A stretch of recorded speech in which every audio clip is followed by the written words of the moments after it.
Hello again, YouTube. Sorry for the little delay on the Ford Zetec head porting.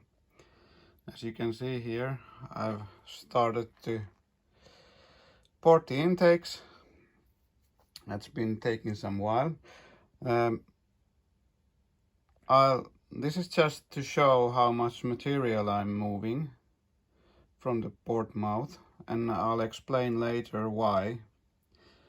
This is one of the parts in the intake port you want to do, and there are only a couple of spots in the port where you can make most of the gains on the stock valve size, so I'll get back to that. But I just wanted to show this amount of material I'm moving from the port mouth, and I'll get back to this in a minute. Okay, so now we have the intake port partially done. Actually, it's just good enough for finishing. Now on the original port, you can see this ridge here. You need to cut this flush to the port wall, so we get rid of this hump in here, because when the flow comes in here and there's a ridge in here, it makes a turbulence, and part of the port volume is wasted on the turbulence, and same on the port floor. These are the areas that I usually look out for when porting, and of course these buggers on the wall. On this side you can see better the ridge on the port, so grind this ridge from here all the way down to here, so it's one continuous taper into the intake valve. And then in here there's a, sorry about the light, there's a slight ridge in here too on the port divider. Some people hog out the port divider, but it's pretty useless if you're not changing to bigger valves. It'll flow just as plenty without hogging that out. I just usually round out so it's constant radius around the port divider on top here and on the bottom port. And in here you can see it's constant taper all the way down to the valve.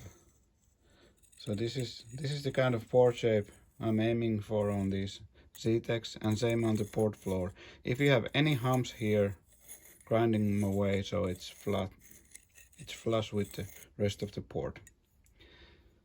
So this is good enough for your average street porting and for your turbocharged engine. I wouldn't go any bigger than this, because you're just gonna lose port velocity on that, and then you're gonna sacrifice low end torque. So let's turn this one around just a minute. Okay, let's continue. I'll rotate the head so you can see better. So on the intake port bowl side, there is, on the stock port, there is a ridge here, and there's a shallow groove in here. This is very unfortunate because it comes all the way down to the valve seat area, and it would be better if it was a little smaller, this port, and you could round it out and make it flush with the valve seat. But you need to play with what you got. So I usually make this, I hog out some of the material on the valve bowl here to make it flush with this groove in here. And so when it comes up to the groove, and then I round off the intake valve seat a bit, so it makes kind of a venturi in here. So you get a small venturi effect when you're coming into the valve. And I've known that this is the best way to do this on the stock valve, because if you're hogging out the seat on the stock valve, you're just going to make it straight and then it collides into the valve. Now you have a couple of angles here. It's actually a 3-angle job that Ford did in here. The angles are very shallow, but it's a 3-angle job, kind of. And when you keep these angles in here, you get better flow than just hogging out this part and making it flush next to the valve seat surface area here. But yeah, that's what I do anyways, and it seems to work. And then next part, you want to check that you get very nice transition from the port into the valve seat. And same as on the short side, you get a nice radius. And you make a nice shallow radius in here, because if you hog out this radius away from here, like some people do, then the flow separates and at this point from the valve seat, and it just collides into the valve. Now when you have a radius, the constant momentum of the air forces the air around the seat. It's following the natural path of the air and not separating at this point. And also in here you make the same thing, very shallow, nice transitions into the valve. And that's just about what I do into this port.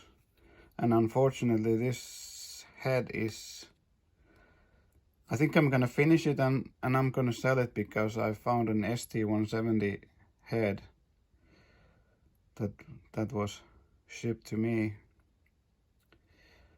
and I'm going to use that for the engine. And here you can see the stock unmodified valve seat. You get all sorts of sharp edges in here. The transition into the valve, this is very bad. By just cleaning out the valve bowls and rounding off the intake port intake side, you gain most of the horsepower that you need on a strip application on a turbocharged engine. You don't need to go all out porting, because I've seen pretty powerful Zetecs which is just moderate porting. The intake side is actually pretty okay on these heads, and it's the exhaust that is very restrictive, like I showed you in the previous video. But yeah, oh yeah, one more thing that you can do, you can take some material away from these parts in here, and this sharp ridge away from here, unshrouding the valve. This will give you some flow, and also you can cut this corner a little bit away from here, same as this spark plug boss. Sorry, my English isn't too good today. And you can round off these on both sides. That'll help some flow also. But yeah, that's it for this porting tutorial / video. If you have any questions, put them down below. And if you want to subscribe to my hobby channel, watching what I do in my spare time, hogging up some heads and whatnot. But yeah, anyways, you all stay safe and have a nice day. Bye.